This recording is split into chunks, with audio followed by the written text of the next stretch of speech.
আপনাদের পরিচিত দুই দল আসে গেছে মারমুখী ভঙ্গিতে। এই মাঝখানে যে অদ্ভুত জীবটাকে দেখতেছেন এটার নাম রেফারি বল বগলে চলে। এখনই খেলা শুরু হবে। চমৎকার পরিবেশ, মেঘযুক্ত মাঠ, কর্দমাক টাকা। রেফারি এদিক ওদিক তাকাইতেছে, খেলা শুরু করে বাঁশি মার মাকি লম্বা বাঁশি দেখছেন, এরকম আর বাঁশি জিন্দিগিতে কেউ দেখে না। খেলা শুরু হয়ে গেছে, রেফারি বল ছাড়া তো তারা ছাড়ছে, বললে তারা ধুচ্ছে না, সামনে কোনো বল নেই, একজন আরেকজনের পিছিয়ে ধরছে আর খালি লাথি মারতেছে। কি সুন্দর শারীরিক ক্ষমতা দেখছেন, খালি কাটতে ছিটতে করে। রেফারি ফরম দিয়ে চিনতে সুইংগাম চাপাইতেছে, লড়ে ধরে না। এবার আবার বল বানায় সুইংগাম মারছে, বল সুইংগামের লগে আটকে গেছে, বল আর ছোটে না। এতে কি কাম করলেন, রেফারি মুখের ভিতরে বল মারবি, এটা তো গোল পোস্ট না, তবু মারি যে বল ছুটে না, ছুটি গেছে বল মারলো, কই মারলো আল্লাহ মারলো, একজনে পাইছে। আমা একই আলামত দেখছেন নি, বুটের লাগে সুইংগাম লাগছে, সিঙ্গেল লাগে বল লাগছে, তেমন বল ছড়ে গেল, কি করবো? তাৎক্ষণিকভাবে ডিসিশন চিন্তা করলে তো দৌড়ে, রেফারিকে দৌড়াচ্ছে, রেফারি দৌড়ে হেঁটে দৌড়ে, রেফারি দৌড়ে হেঁটে দৌড়ে, দৌড়েছে আমার রেফারি কাছে পড়ে গেছে। কি মজা লাগলো, দেখি দিদি আমি এবার উত্তেজিত হয়েছি তো, ডোন্ট মাইন্ড।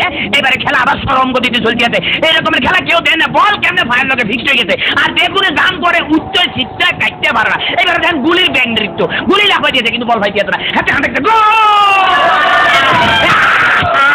ম্যাডাম দেখতে দেখি খেলা দেয়, আমার ম্যাডাম আর মারিয়ে না, আমরা খেলা দেন না, মার মার মার মাইকে দেখতে যে হ্যাট মারে দিচ্ছে, কিরকম ওরে মাগরে বল তোর পিছনে এখন বলে দিবে, তাড়াতাড়ি চল, ওরে পিছনে ব্যাপো তারা দেখ মার, এবার চমৎকার মারছে, ভালো খেলে। ওইভাবে আমি একটু ফানি খেলে, because I am very much tasty, খালি বলে কতক্ষণ চিল্লাতে, ইতিমধ্যে আমার ফেটের ভিতরে ভুক লাগছে, ডোন্ট মাইন্ড, আমি একটু ফ্রেশ ফুড খাবো।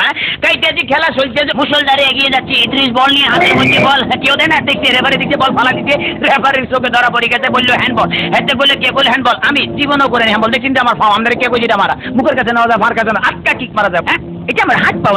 চমৎকার আপেল, ভেরি টেস্টি, চমৎকার খাইতে যা মজা লাগে না, কেমন জানি একটু চমৎকার জেলি ভাব আছে। হোয়াট ইজ দিস, এটা কি খেলাম, লেগে তো শক্ত লাগতেছিল, মাইকের হ্যান্ডেল খাই ফেলেছিলাম, খেলা চলছে আছে, বাবা কিক পাইলে দেখছেন। হ্যাঁ তারা কিন্তু আগে ওই মার্শাল আর্ট বুঝছে, এই দলটা বুঝছেন, মার্শাল আর্টের খেলা এমন ধরে কিক মারা বল ভালো খালি মারছে, মারস না আগে যায় মারিয়ে, বাবা ফ্যান্টাস্টিক। এবার আবার বললো যে সামনেটা মারিয়ে, সামনেটা মার, এবার আবার আগে যে সামনে করে বলে সার্ভিস মারে, মার, এটা কি বলি খেলা হইতে আছে না মার্শাল আর্টের যে একমাত্র আল্লাহ মালুম। এবার বোধহয় রেফারির বাইকে খারাপই আছে না, এত বড় বাসি থেকে হাতে ঘাবড়ে গেছে, জীবন এরকম বাসি থেকে, ঠিক আছে ভাই সরি, আমি আর মারতাম না, আমার ফসারি দেন। খেলা শুরু হাতে ডস দিল, এমন ডস দিয়েছে ফাঁতুর কাটতে গেছে। এবার বোধহয় ফাইনাল মারবো, এটিএম লইতে আছে, মারতে মারতাম ফাইলো না, হেতরা বুঝি বলে যে তাড়াতাড়ি ব্যারিকেড ধরে নিচের ভঙ্গিমে আগায় যাইতে আছে। এইবারে বোধহয় যাইব কিনা জানো, এবারে খেলা আবার ডস খাই গেল, সেকেন্ড ম্যাচ হেত ডস গেল, থার্ড ম্যাচ হেত খাইলো, এবারে ফোর্থ মনে মারবো না, আপল আর মারণ লাগে না, এমন দিয়ে দিল যে দিয়ে লগে ফাঁতুর কাটতে পড়ে গেছে, মাঠ ফ্রি বললে আগায় যেতে গোল। মনে হয় কি আমি জিতে গেছি, মনে হলে আমি জিতে গেছি। কথা বলছি মানিকগঞ্জের মিটোরা গ্রাম থেকে।